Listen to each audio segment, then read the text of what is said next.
He paid me to listen. Nothing more, no flirting, no video. Just late-night voice calls where he'd talk about the weather, his back pain, or the silence in his apartment. I didn't ask questions. I needed the money. He said I was the only person who actually let him finish a sentence. I thought that was sad, but not my problem. Then he moved to the Philippines. He said he was finally free, happier, lighter. Then one night he said, "If I die here, will you be the one holding my hand?" I laughed and told him not to be dramatic, but something in his voice stayed with me. 2 weeks later, I was sitting beside him. Same quiet man, same tired smile. And when the morning light came through the window, he didn't open his eyes. My hand was still in his. And now, I'm the only one who knows how his story really ended. Not as a client, but as something else. His first message didn't stand out. "Hi, I'm John. I'm just looking for someone to talk to. Nothing weird, nothing romantic, just conversation." I almost skipped it. His profile picture was blurry. Gray hair, glasses, a half smile. Typical. I'd seen 100 like him that week. I replied anyway. "Okay, I charge by the hour, voice call only." He answered fast. "That's fine. I'm not here for fun. I just want to feel less alone." That line stuck with me. Most men didn't admit that part up front. Our first call was the next night. I didn't dress up, didn't even brush my hair. "Hi," I said. "You're early." His voice cracked. "A little." "Yeah, I didn't want to miss it." I thought, wow, he's really that lonely. "So, what do you want to talk about?" I asked. "Nothing big," he said. "Just anything. I haven't talked to anyone in days."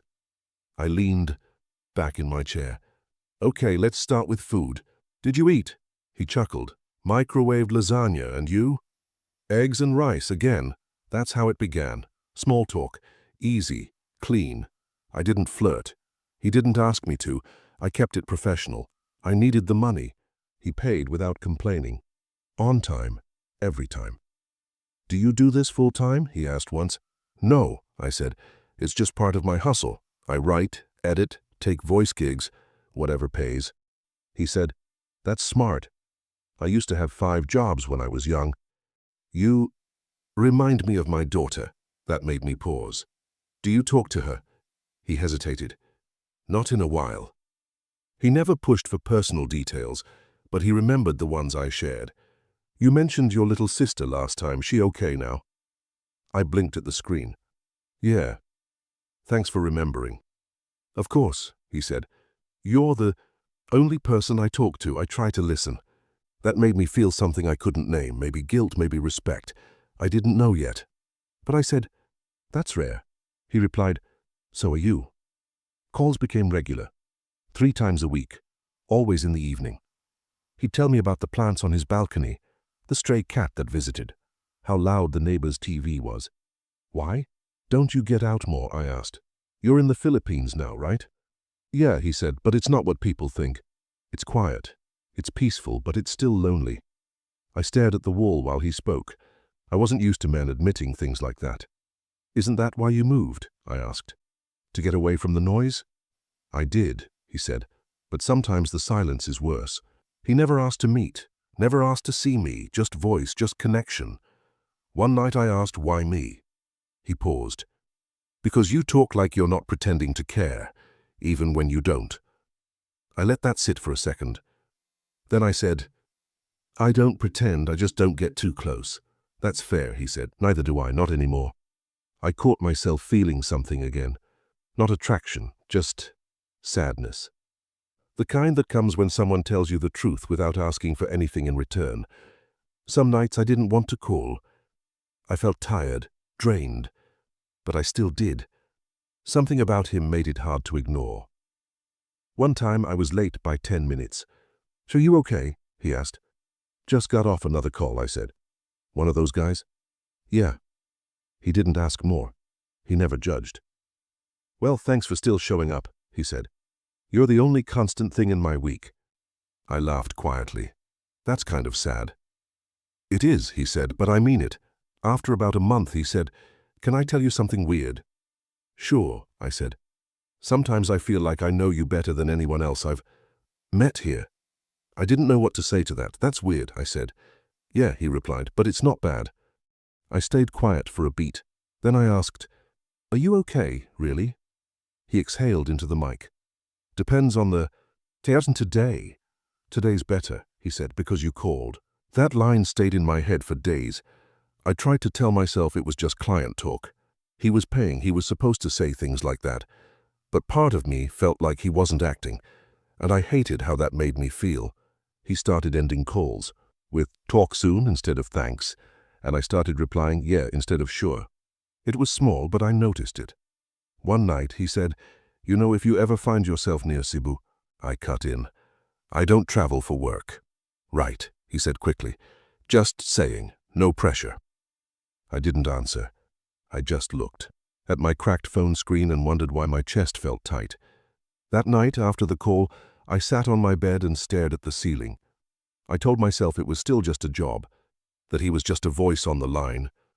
But it wasn't entirely true.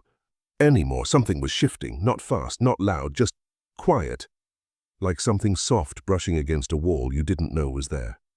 I opened my chat app and scrolled back to his first message. Hi, I'm John. I'm just looking for someone to talk to. I read it twice. Then I turned off my phone and tried to sleep. But I couldn't stop hearing his voice when he said, you talk like you're not pretending to care, even when you don't. And I started to wonder if maybe I did. He always called just after 9. Not a minute before, not a minute after. Still awake? He'd ask, and I'd say barely. Then he'd laugh like he knew I wasn't being honest, but didn't mind. I made tea, he said once. Chamomile. It helps. I rolled over on my bed, phone balanced against my cheek. That's a fancy word for boiled grass. He laughed again. You're not wrong. I liked the way his voice settled into the silence. Not loud, not heavy, just there, like background music that didn't need anything from me. Some nights, we didn't talk much. Long day, I'd ask. Yeah, he'd say. Mostly in my head, though. I didn't push. I just let him talk when he was ready. You ever think about starting over? He asked one night. You mean like moving? Moving, erasing, disappearing, any of it? I shifted under my blanket. Sometimes, not for real, but it crosses my mind. It crossed mine and never left, he said. That's how I got here. I didn't know much about where here was. He said he lived in Dumaguete near the sea, in a small studio with a leaky faucet and a bird that woke him up at 5. It's not paradise, he said, but it's quiet. You like quiet? I asked. I thought that's what I wanted. Now I'm not sure. I stared at the ceiling. What don't you like about it? It reminds me of everything I ran away from. His voice didn't shake, but something underneath it felt thin. He talked about his ex-wife like someone you once loved and now only recognize in dreams. 23 years, he said, and she still calls me John like she hates my name. Do you talk to her? I asked. Only when the lawyer makes us. Sounds messy. It used to be. Now it's just numb. I didn't say anything for a while. Then he asked, you ever been in love? No, I said. At least not the kind that lasts longer than the contract. He let out a breath. That's honest. I try to be. I like that about you. He remembered things, small things. You sound tired. Did your sister have class today? Yeah, I said, surprised. She had an exam. How did you remember that? I listen, he said. Not everyone does. It was a simple answer, but it stuck. Most of the people I talked to didn't even remember my name. He remembered what color mug I used, what time I usually signed on, which nights I said my head hurt. I didn't know what to do with that kind of attention. I didn't trust it. One night I was late, only 15 minutes. You okay? He asked. Yeah, just ran over on another call. No worries. I thought maybe you forgot. I don't forget my clients. He was quiet for a second. Right. Of course. I felt something twist in my stomach. I added, you're not just any client, you're the only one who doesn't ask for anything weird. He laughed. I'll take that as a compliment. It is, I said, and I meant it more than I wanted to admit. We started talking about food again. I tried sinigang from a food stall, he said, and made my eyes water. That's the tamarind, I said. You'll get used to it. Doubt it, but I'll try it again if you ever eat it with me. I ignored the comment. I wasn't ready to go there. Stick to rice and chicken, I said. Safe choice. But boring, he said. Some things are better safe, I replied. That true for people too. Depends who's asking. I heard him smile through the mic. Fair enough. He once told me about a dog that used to follow him home when he lived in Nevada. She waited for me at the bus stop every day. Didn't belong to anyone. Just chose me. Did you keep her? No. I moved. She disappeared after that. You didn't say goodbye. I didn't think I had to. I didn't know why, but that story hit me harder than it should have. Something about being chosen and then forgotten felt too familiar. I asked him if he missed home. Sometimes, he said, but only in pieces. I miss the idea of it more than the place. What does that mean? I think I miss who I thought I was when I lived there. I paused. And who are you now? He didn't answer right away. Then he said, someone who calls a stranger 3 times a week, just to feel like I still exist. I swallowed hard. You're not a stranger, I said before I could stop myself. Not really. He didn't respond for a few seconds. Thanks, he said quietly. I didn't know when I started looking forward to his calls, but I did. I started checking my phone around 8:30, waiting for his message. You good to talk? He'd ask. And even when I wasn't, I said yes. I told myself it was because I needed the money. But that wasn't entirely true. I could have blocked him, could have told him I was too busy, but I didn't. I kept picking up. One night he asked, what happens when you don't need this anymore? What do you mean? What happens when you have enough clients or meet someone or get tired of hearing me talk? I felt my chest tighten. I don't know, I said. I haven't thought that far. I have, he said. And? I'll miss this. Even if it ends tomorrow, I'll miss it. I didn't know what to say, so I didn't say anything. But I stayed on the line longer than usual that night. Neither of us talked. We just listened to the sound of each other breathing. After we hung up, I laid my phone face down on the bed and stared at the wall. I was still trying to convince myself this was just a job, but it wasn't anymore. Not fully. Something was changing, not fast, not loud, just enough for me to notice it when the screen lit up and his name appeared again. I was thinking, he said one night, maybe you'd like to grab coffee sometime. I froze for a second. You mean in person? Just once, he said quickly. Nothing weird, just coffee. There's this cafe near my place in Cebu. They have outdoor tables. It's quiet. I didn't answer right away. My brain was already searching for red flags, warning bells, excuses. You know I don't usually meet clients. I know, he said. You've told me before. I just thought, if you're ever nearby, no pressure, you can say no. I hesitated. You live in Cebu? A little outside the city, Mandaue. Why Cebu? Better air than Manila. Slower. It felt right at the time. I exhaled. I'll think about it. For 2 days, I didn't bring it up again. Neither did he. But I caught myself checking Google Maps, zooming in on Mandaue like the streets could tell me something about his intentions. I replayed our past calls in my head, searching for signs. Anything that said he was playing a long game or hiding. Something. But there was nothing, no pressure, no manipulation, just him. On the 3rd night I asked, what time is this coffee shop open? You mean you're coming? His voice almost cracked. Maybe. Still thinking, but give me the time. 10 a.m. to 6. I can meet you any day, any time. Don't make it sound like a date. It's not, he said. It's just, I want to see the person who's kept me sane for the past 2 months. That line hit harder than I expected. One coffee, I said. If you act strange, I walk away. Deal. I didn't tell anyone I was going. I wore jeans, a loose blouse, no makeup. I wanted to feel like me, not someone trying to impress a stranger. I sat in the back of the bus with my earbuds in, pretending I wasn't anxious. But I was. My palms kept sweating. My legs wouldn't. Stay still. I kept picturing all the things that could go wrong, all the headlines that started with "She thought she knew him." The cafe was small, tucked between a bakery and a hardware shop. I saw him before he saw me. He was sitting at a corner table, arms folded, 2 cups of coffee already on the table. He looked older than I expected. Thinner, but not creepy. Just tired, familiar. Like someone I'd seen in dreams I forgot before waking up.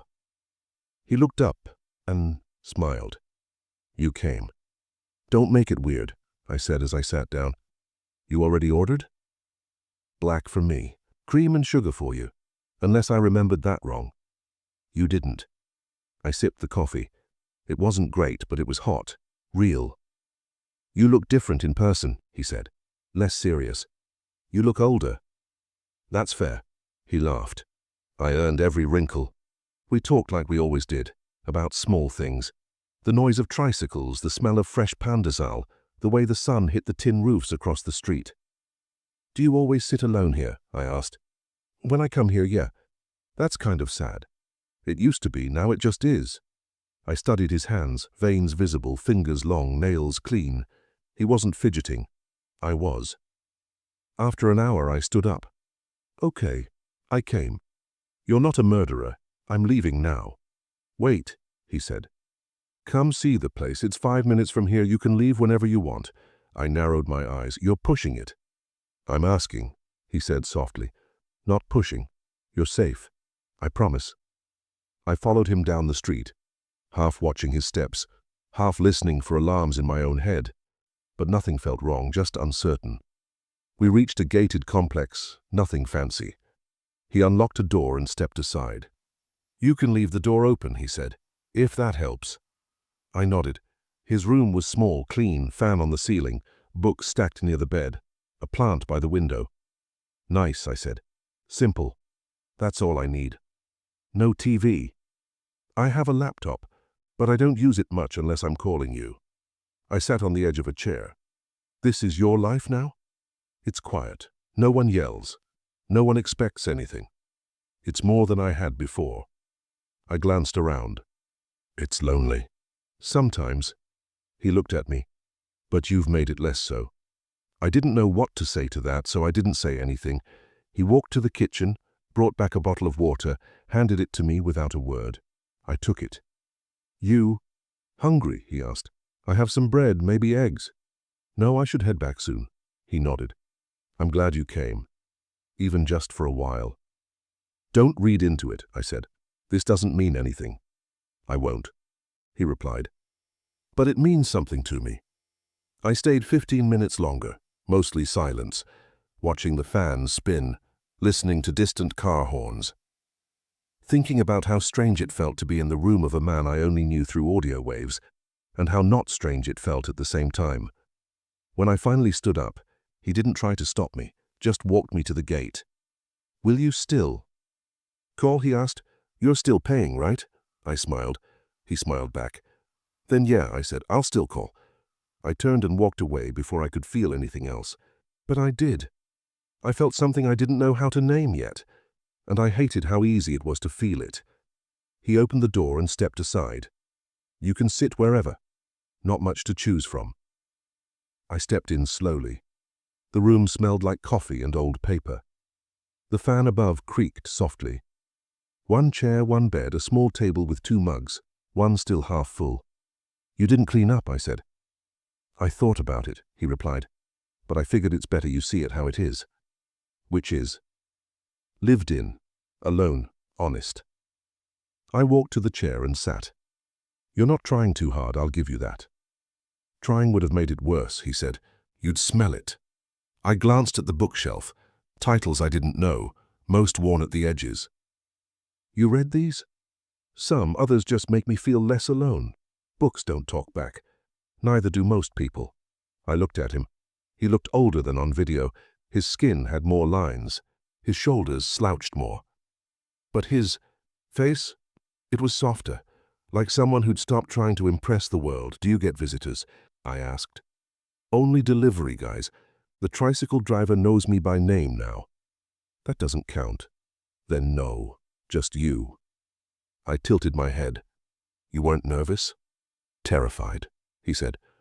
You could have ghosted me, blocked me, called me a creep, but you didn't. I thought about it. I know. He smiled, and it wasn't desperate or apologetic. It was the kind that made me forget why I ever doubted his reasons. We sat for a few minutes without speaking. The fan hummed above, stirring the air just enough. You want coffee? He asked. You already made some. That's from this morning. I can reheat. No, it's fine. I'm not here for coffee. He looked at me and nodded. I know. Still, it's strange having you here. You invited me. I didn't think you'd actually come. Neither did I. I leaned back in the chair and crossed my arms. But here we are. He leaned on the table with both elbows. So, how do I seem in real life? Smaller, I said, but warmer. Warmer's not bad. You're not a catfish. That's the nicest thing anyone's said to me this year. I smiled without meaning to. You always joke like that? Only when I'm nervous. You don't sound nervous. I am. You're the only person I've let in here since I moved. Why me? I asked. Because you stayed, he said, even when you had no reason to. I looked away. I wasn't ready for that kind of answer. You hungry? He asked. Still have those eggs from last time? You keep offering eggs. It's the only thing I know how to cook. I'll pass. I ate before coming. He nodded and poured water into a glass. You want this instead? Sure. I took the glass, our fingers brushing slightly. I pretended not to notice, but I did. More than I wanted to. You okay? He asked. You've been quiet. Just taking it in, I said. It's weird seeing someone in person after only knowing their voice. Is it disappointing? No, just different. He sat across from me. You're more real too. Less filtered. I like it. Don't get used to it. Too late. I exhaled slowly. This still doesn't mean anything. I know, he said. It doesn't have to. It just means now I'll remember the way your hair falls when you're thinking. I blinked. You shouldn't say things like that. Why not? Because it sounds like more than it is. What if it is more? Then that's your problem, I said, but not harshly. I wanted to believe I meant it. I wasn't sure anymore. He stood up and walked to the window. I watch the sunrise from here. Every day. It's the one part of my routine that doesn't feel meaningless. You still wake up early? Can't help it. My body's on American time, even if my mind isn't. Do you miss it? The country? No. The idea of belonging somewhere? Sometimes. I stayed seated. I don't belong anywhere either. He turned around slowly. Maybe that's why we found each other. I felt something shift in my chest. It wasn't love, it wasn't attraction. It was a thread pulled tight between two quiet people who stopped pretending they weren't lonely. I stood up. I should go soon. Already? I don't want to overstay. You wouldn't. Still, I said, better to leave while it's still simple. He nodded, walking me to the door. Will you still call? I don't know, I said. This made it harder. Harder how?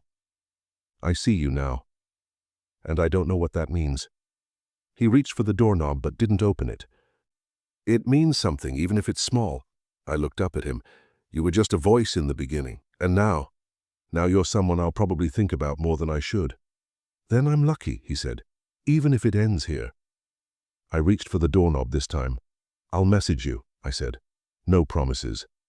I never asked for any. I stepped outside. The light had shifted. The street was quieter than when I arrived. I didn't turn back, I didn't need to. I already knew what I'd see. The quiet man with kind eyes who lived alone in a small room that somehow felt heavier now that I'd stepped into it. And as I walked away, I realized I wasn't carrying just his voice anymore. I was carrying his presence, and it stayed with me longer than I expected. He opened the door slower than last time. Took you a while, I said. Sorry, he replied. Got up too fast, dizzy for a second. I stepped inside. You okay? Just tired, he said. Didn't sleep well. The fan was already on. I noticed his shirt was buttoned wrong. You look pale. Thanks for that, he said, laughing weakly. Always great to hear. From a guest. I sat down and watched him shuffle toward the counter. His steps were heavier, slower. Do you want to sit? I asked. You're hovering. I'm fine. Just stiff. Happens when you cross the 70 line. I leaned forward. You sure? Yes, he said. Don't start mothering me. You'll ruin the dynamic. You're coughing, I said. You didn't before. Seasonal, he said. Air's been weird lately. Or maybe it's the damn bird that sings outside my window at 5 a.m. Birds don't give people coughs. Neither do feelings, he said. But I seem to be catching those too. I didn't laugh. I watched his hands shake slightly as he poured water into a glass. You want me to do that? Nope. I'm still the host. He turned, handed me the glass, then sat down with a long exhale. You ever notice how loud silence can get? Depends on the room, I said, and the company. Right now it's deafening, he whispered. I stayed quiet. I was afraid if I said anything real, it would confirm something neither of us wanted to admit. He coughed again, long, dry, like something was stuck deeper than just his throat. When did that start? I asked. A few weeks ago. Not a big deal. You see a doctor? No point. Why not? Because I know what they'll say and I don't want to hear it. I stared at him. You think it's something serious? I think everything is serious once your body forgets how to recover. I tried to keep my tone light. You're being dramatic. Maybe, or maybe I'm being honest for once. He looked at me, really looked. If something happens, you'll be here, right? My throat tightened. Why would you ask that? Because I don't have anyone else to ask. I shifted in my seat. Don't put that on me. I'm not. I'm just asking. You shouldn't, I said. It's not fair. Nothing's been fair for a long time, he said quietly. I stood up. You're scaring me. I didn't mean to. Then stop talking like this. He nodded slowly.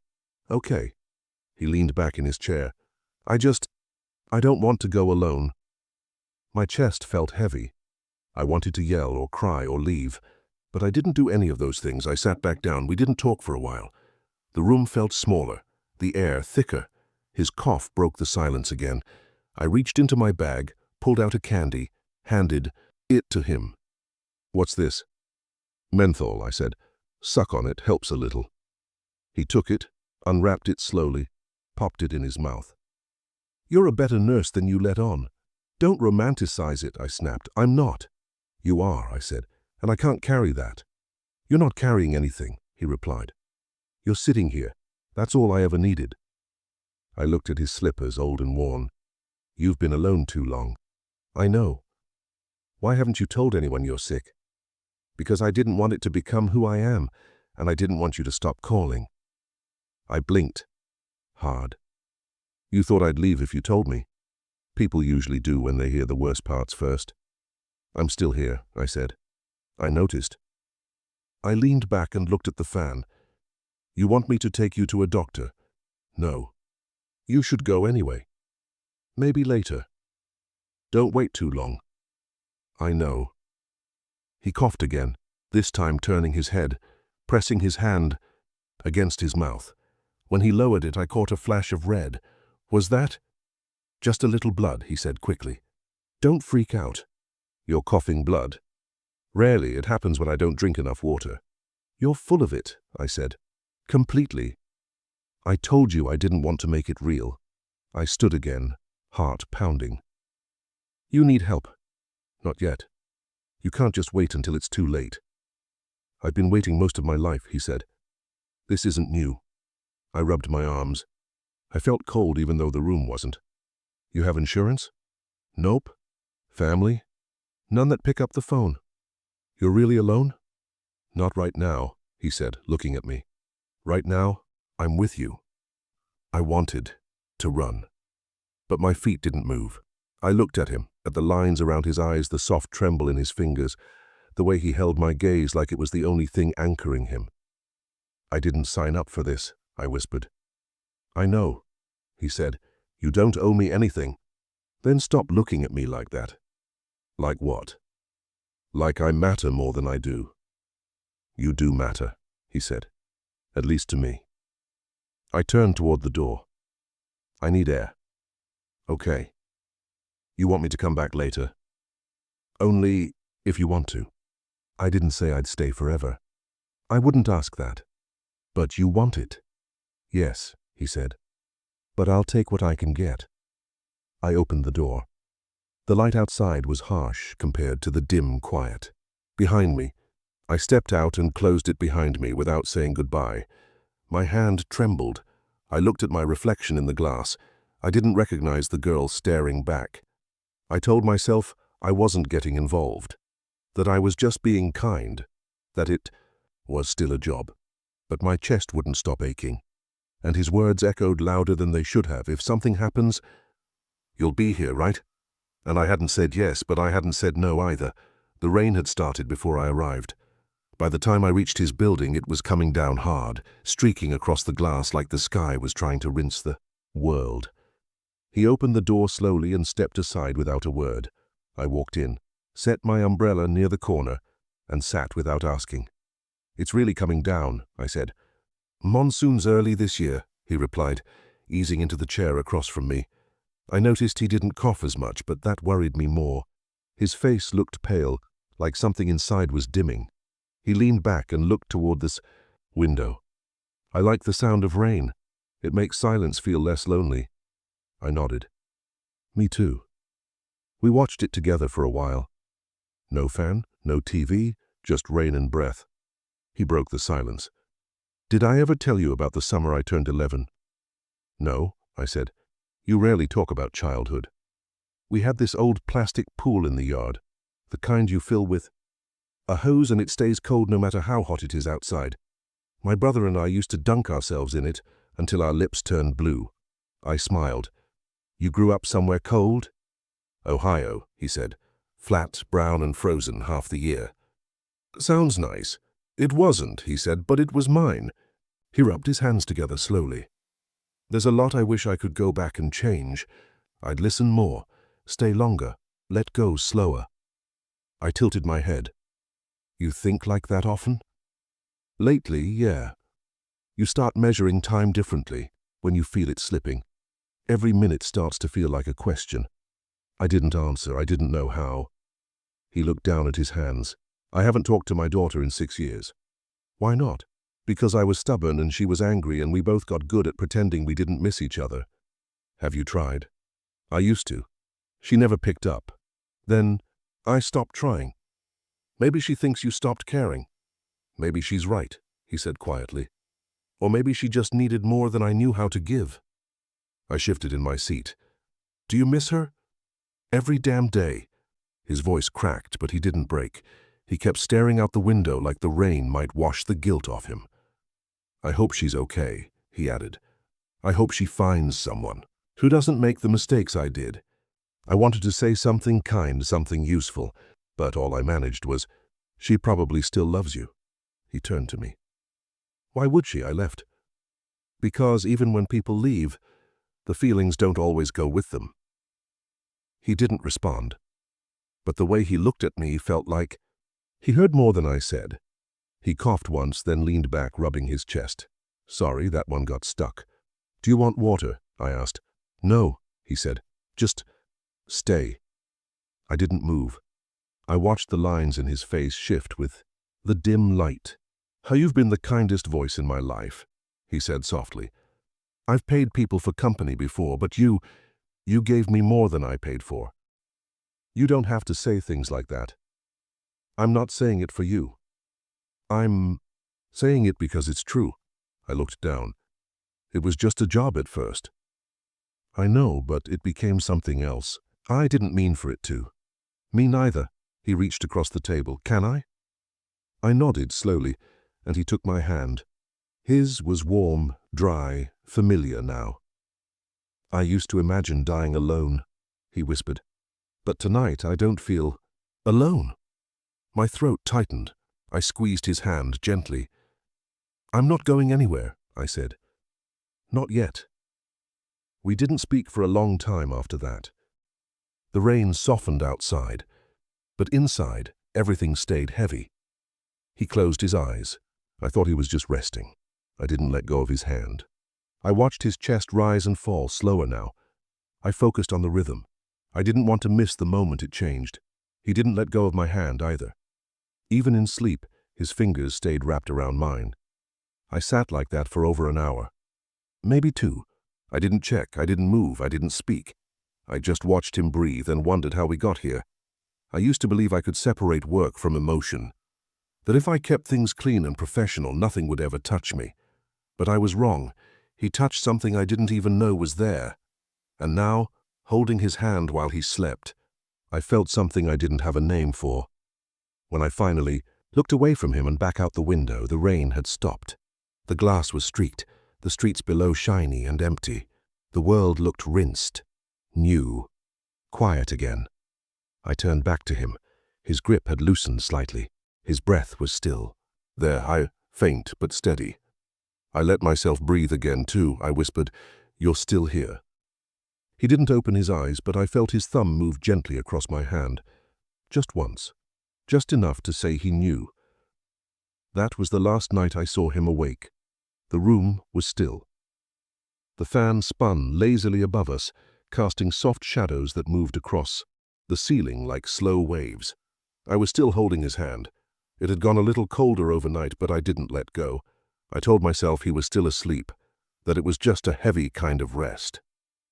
"Hey," I whispered. "Sun's up." No response. I leaned forward, studied his face.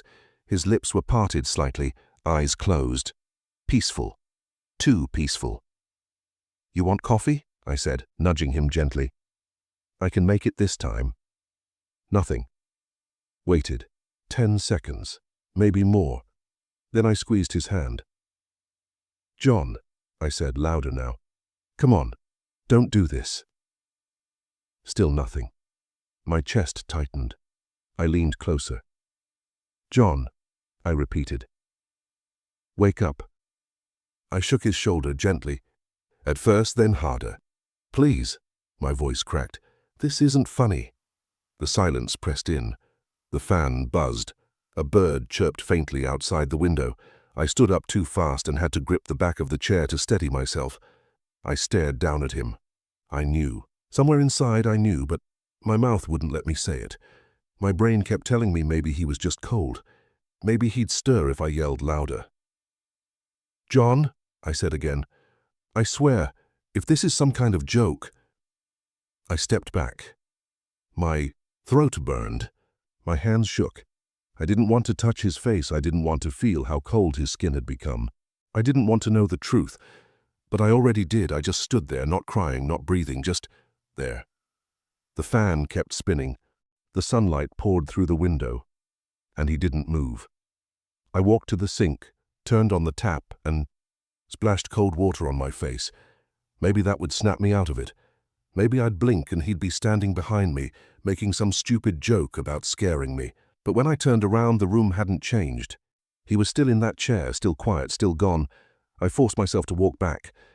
I crouched beside him, rested my hand over his heart. Nothing. No rise. No fall. Just the kind of stillness. "That feels too final." I whispered, "You said I didn't have to carry anything." My voice broke. "You said just being here was enough." I looked at the clock. 7:42 a.m. I sat down slowly, knees trembling. I didn't cry yet. I didn't scream. I just sat there, staring at the body of the man who used to fill this room, with quiet laughter and dumb stories about cold Ohio summers. The same man who told me I mattered, even when I swore I didn't. I took his hand again. It didn't squeeze back, but I held it anyway. "I should have made you go to the doctor," I said. "I should have come earlier. I should have stayed the night." My eyes finally blurred. "You should have told me it was close." I wiped my face with my sleeve, then looked around the room like it might offer instructions. But there was nothing. Just the air, the silence, and me. I pulled my phone out, stared at the screen. I didn't know who to call, the embassy, the police. I didn't even know his real last name. I never asked. It didn't matter before, it mattered now. I opened our messages, scrolled, looked for anything that told me what to do next. There was a name, a number, a note he sent me 2 weeks ago. If something happens, this is who you call. I dialed it with shaking hands. It rang 4 times, then a woman answered. Hello? I paused. Is this his daughter? There was a long silence. Yes, who is this? I'm the person who was with him. With him how? He passed away this morning, I said. He asked me to call you. I'm sorry. There was no sound on the other end, just breath. Then a soft where? Cebu, I said. His apartment. Are you sure? Yes. I'm sorry. She hung up without another word. I stared at the phone, then back at him. I told her, I whispered. You said she wouldn't pick up, but she did. I waited for a reaction I knew wouldn't come. I sat with him for another hour. I didn't move when the room got brighter. I didn't move when the world outside started to wake. I just stayed. Eventually, I stood. I found a blanket on the shelf, unfolded it, and laid it over him. I don't know if this is how you wanted to go, I said softly, but I hope it wasn't too lonely. I placed the glass of water next to him, the one I never gave him the night before. Just in case, I mumbled. I opened the window a little. The air felt clean, new. I looked out at the street below. Nothing had changed out there. Cars moved, people walked, life kept going. Inside, the silence stayed, but it wasn't empty. It was full of everything we never said, everything we felt without needing to explain it. I sat one last time, my hand resting on his. No words left, no breath, just quiet. I opened the drawer slowly, unsure of what I was even looking for. Inside were folded receipts, loose coins, a cheap pen, and a torn piece of paper with a name and number. I recognized the name. He'd mentioned it once. That's my daughter, he had said, in case something happens. I held the paper in my hand for a while before dialing. The numbers felt heavier than they should have. She picked up on the third ring. Hello? I didn't speak right away. My voice stuck. Who is this? She asked. I swallowed. My name is Leah. I was with your father. With him how? He passed away this morning. Silence, then a breath, then nothing. Are you sure? Yes, I'm sorry. Another pause. Where? Cebu, in his apartment. What happened? He'd been sick, quiet about it. He didn't say much. She exhaled, sharp and painful. He always kept things to himself. He asked me to call you, said you should be the first to know. Okay, she whispered. Thank you. Then she hung up. I stared at the screen. My hand trembled. I wanted her to ask more. I wanted her to yell or cry or demand something from me. But she didn't, and somehow that hurt more than anything she could have said. I sat back on the bed and looked around the room like it might tell me what to do next. The blanket was still covering him. I didn't remove it. I couldn't. I opened the closet, found a folder labeled Important. Inside were old documents, photocopies of his passport, a printed receipt from the local internet cafe, and a typed letter to the US Embassy. Unsent. I scanned it quickly. It was half a draft, half a confession. I knew then what I had to do. I called the US Embassy line for emergencies. American Citizen Services, the voice said. How can I help you? I need to report a death, I said. An American, retired, lived alone. They asked for details. I gave them everything I had. His name, date of birth, passport number, the address, my name. They asked how I knew him. I hesitated. He was a friend. I worked with him. I was with him when it happened. They said someone would come. Local police first, then someone from the embassy. I nodded even though they couldn't see me. I wrote down the case number. The rest of the instructions blurred together. I hung up and sat on the edge of the bed. I didn't feel like I was supposed to be doing any of this, but no one else had stepped forward. No one else had keys to his door. No one else had sat across from him during quiet nights with weak coffee and broken stories. I had. When the police arrived, I opened the door and answered their questions calmly. I came to visit. He didn't wake up.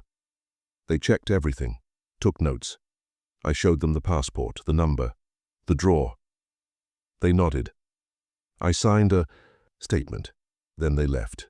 The embassy sent a man with a black bag and tired eyes. "We'll handle transport," he said. "Do you have any of his belongings ready?" I gave him the folder, the phone, a notebook, a plastic box with his ID and a single photo of his daughter. He'd kept it beside the bed. The man thanked me and asked if I was family. "No," I said, "just someone who stayed." After they took him, the room felt hollow. Not empty, just stripped, like the soul had been gently removed. I sat alone for a while, unsure what came next. I picked up the phone again. I stared at the call log. Her name sat there. I debated calling back, telling her more, telling her he hadn't died alone, that he held someone's hand, that someone cried for him. But I didn't. Instead, I cleaned the room. I folded the blanket. I washed the mug. I picked up his slippers and set them neatly by the wall. I couldn't explain why. It just felt like something he would have wanted, something small, something human. The next morning, I walked back with the key and left it on the front desk. The landlord looked at me and asked, "He gone?" I nodded. "Yeah." He didn't ask more. I didn't offer more. I walked away before my legs gave out. Back in my apartment, I sat on the floor with my phone in my lap. No messages, no calls. Just silence. I opened our last chat. The last message from him said, "Thanks for staying longer last night, meant more than I said." I hadn't replied. I thought I'd see him again. I typed something now, just one line, then deleted it. I looked around my own space. Same old walls, same fan, same bed. But everything felt different, because someone who used to fill my quiet hours with strange jokes and long pauses was gone, and no one else knew who he really was. I thought about what he had told me. "You're the only person who listens without pretending." I didn't think it mattered then, but now I realized I might be the only one who ever truly heard him, and now I was the only one left to remember, not as a client, not as a voice, on the other side of the screen, but as a man who chose quiet, died soft, and gave me a part of himself I never expected to carry. I never planned to see the room again. But 3 weeks after he passed, I walked past the building without meaning to. My feet just led me there. I stopped across the street, stared at the second-floor window. The curtains were different now, blue. I don't know why that bothered me. His were brown, faded, dusty, familiar. These ones looked like they didn't belong. I crossed the street anyway. The landlord recognized me. "He left a book here. You want it?" I nodded. He handed me a worn paperback. No title on the cover, just creased pages and a folded corner. "Someone else lives there now," he said. "Quiet guy. Doesn't talk much." "It's fine," I said. "I'm not here to talk to anyone." He didn't stop me when I climbed the stairs. I stood outside the door. I didn't knock. I didn't need to go in. I just stood there holding that book, letting the silence fill me again. He never asked for love, not once. Never hinted, never begged. That's what made it different. Most of the men I worked with tried to blur the lines. He didn't. He gave me space, he gave me choice. But in the end I stayed because I wanted to. That's the part I didn't see coming. He'd say things like, "You don't have to say anything. Just being there is enough." I used to brush it off, tell myself it was emotional manipulation wrapped in softness. But now I think it was just truth. He knew how little presence people gave each other. He knew what it meant to be seen. I sat on the concrete steps and opened the book. On the inside cover, he'd written one sentence. "For whoever finds this, I hope you stay longer than they did." I closed the book. My throat burned. Sometimes I replay our last conversation in my head. The way he said, "You're the kindest voice I've ever known." At the time I thought it was just another line, but it wasn't. He meant it. And I heard it. And now I can't unhear it. I tried explaining it once to a friend, what it felt like to lose someone you were never supposed to care about. You got too close, she said. You crossed the boundary. But it didn't feel like crossing, it felt like being pulled. Gently, slowly, like gravity. He asked for nothing, and somehow, I gave more than I've ever given anyone. I showed up. I stayed. I listened. And when he asked me to hold his hand, I didn't flinch. I stayed until he let go. I've tried going back to work, talking to new clients, new voices. But it's different now. I catch myself waiting for a name to pop up. I hear his laugh in other people's silence.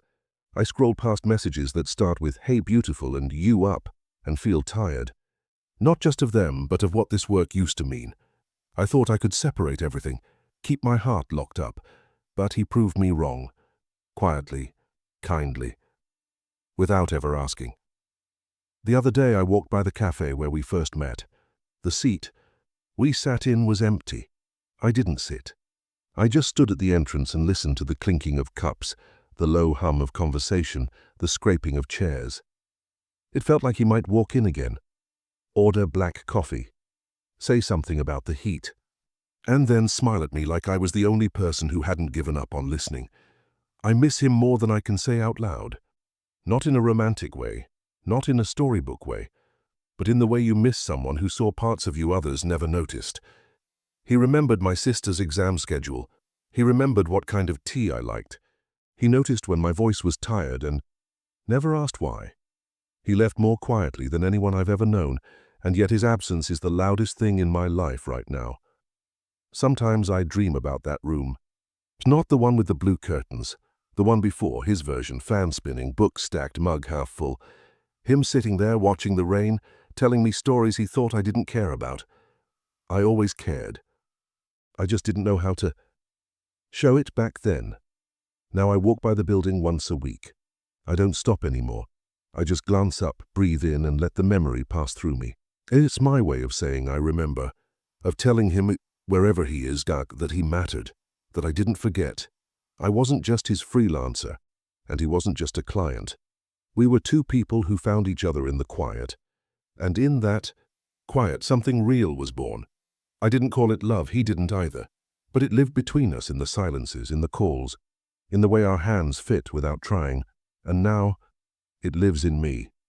Quiet, soft, permanent.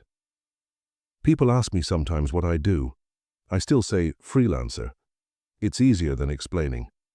I still take calls, still write, still earn in pieces, but I haven't spoken to anyone like him since.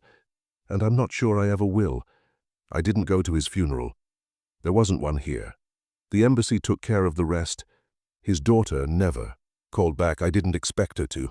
She didn't know what he was like in his last days. The jokes, the way he sat with his coffee, how he always remembered the smallest things I said, even when I forgot saying them. He once told me, "You're the only person I don't feel I have to perform for." At the time, I didn't really understand it. I do now. He wasn't asking for affection. He wasn't chasing fantasy. He was just trying to leave the world a little less invisible than he came into it. I think I helped him do that. One night, before everything started to fade, he asked, "If you could forget this, would you?" I didn't answer right away. I looked at the ceiling, then said, "No, even if it hurts later." He smiled. "That's the first honest thing you've told me." "I'm always honest." "No, you're careful," he said.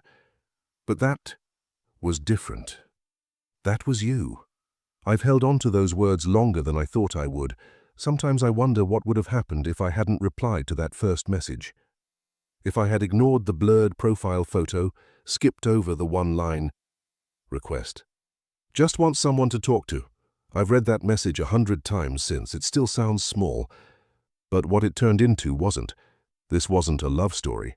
Not the way people think love stories go. There was no kiss, no promises, no big romantic gestures. Just two people, one paying, one listening, who became more to each other than either of us expected. I never told him I cared. He never asked me to. But I think he knew, and I think I did too, somewhere deep under all the lines I swore I wouldn't cross. He used to say, "You don't have to tell me everything, just tell me what you're afraid to say out loud." So here it is. I didn't cry at first because I was in shock. I cried later, in the shower, on the bus, when I heard a voice. That sounded like his in a crowded street. I cried when I passed the cafe, when I saw someone wearing a faded blue shirt like he used to wear.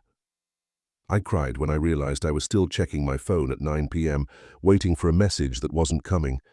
And then I stopped crying. I started remembering instead his laugh, his dumb jokes about instant coffee, the way he asked, "Still awake?" even when he knew I never slept before midnight. The way he said my name like it meant something, even if I wasn't sure it did. He made me feel seen, not as a service, not as a worker, but as a person. That's what stayed. I visit his building sometimes. I don't go inside, I just pass by.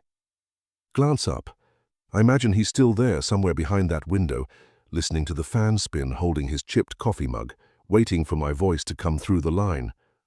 I know he's not, but it makes the day softer to pretend for a moment. There's a photo of us, it's not much.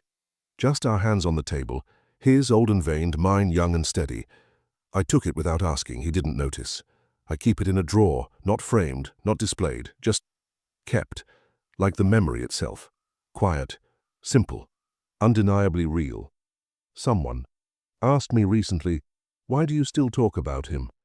I didn't answer the way I wanted to, I just said, because I was there when it mattered. And that's true. I don't know what he felt in the end, I don't know what ran through his mind during those final hours. But I know my hand was in his. I know he didn't leave the world alone. I know someone was there who remembered his stories, who laughed at his dry humor, who didn't ask him to be more than he was willing to give. And now I'm holding his story. That might sound small to someone else, but to me it's everything. He once said, "Some people go out shouting, others go out silent. I think I'll be the second kind." He was. And yet the silence he left behind echoes louder than anything I expected. I'm not trying to romanticize it. I know what we were, I know what we weren't, but I also know what we became. He wasn't a transaction, and I wasn't just a freelancer. Not in the end. He changed me quietly, permanently, the way real things do. And now, when I sit alone, when I listen to the rain, when I turn down another client who asks for more than I'm willing to give, I remember him, and I smile, because I know what it meant.